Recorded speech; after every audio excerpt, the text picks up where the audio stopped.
20 Brown. Whoops. So I'm typing in the numbers and the names, numbers and corresponding names here under each specific size. When you come down here, you can see that the chart is actually totaling it up for you.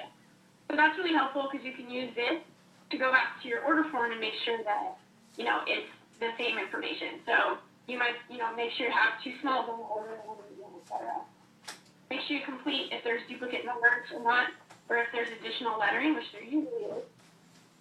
And flex names, we're actually going to do yes. So sorry, we're going to do yes on the flex names.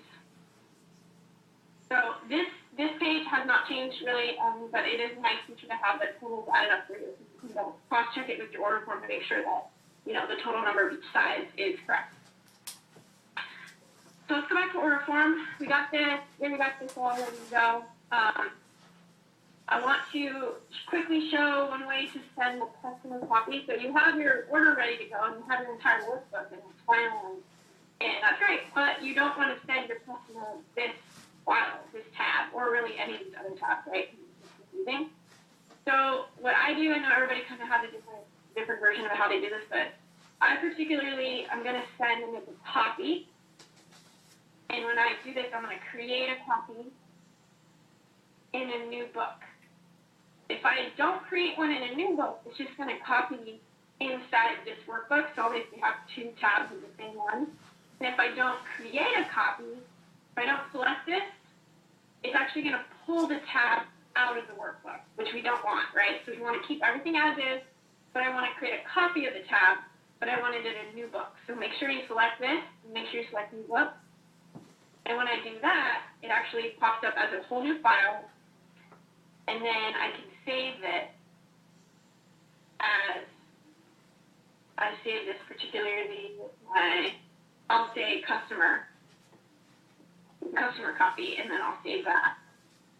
So I can send that to the customer. And this is helpful because they can go through it, and if they have changes and they want to add something, they can actually fill it out for you.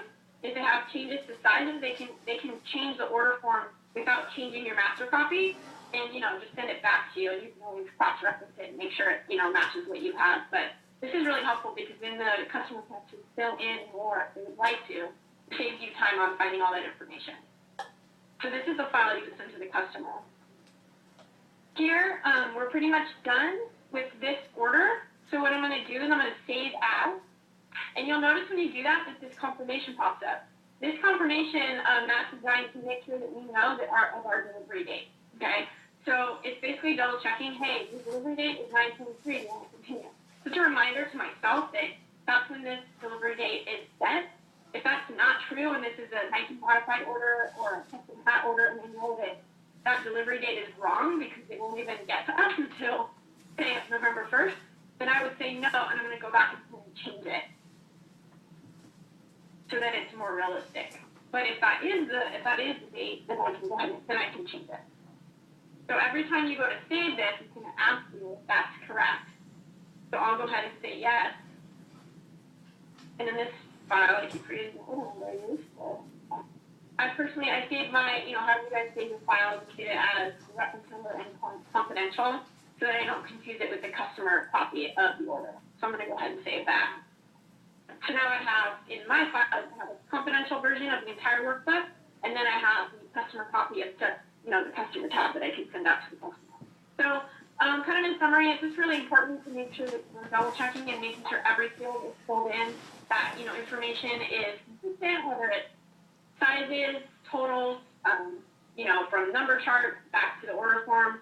Also just making sure all the artwork is there, all the artwork information. If it's a reorder with changes, making sure we're typing in what the changes are. If it's a straight reorder, it's helpful always to kind of show if you have the old art, then go ahead and drop that in there. Of course, if it's a new order, making sure you have the logo so the art department can grab as much as information as they can. So hopefully you guys find this helpful.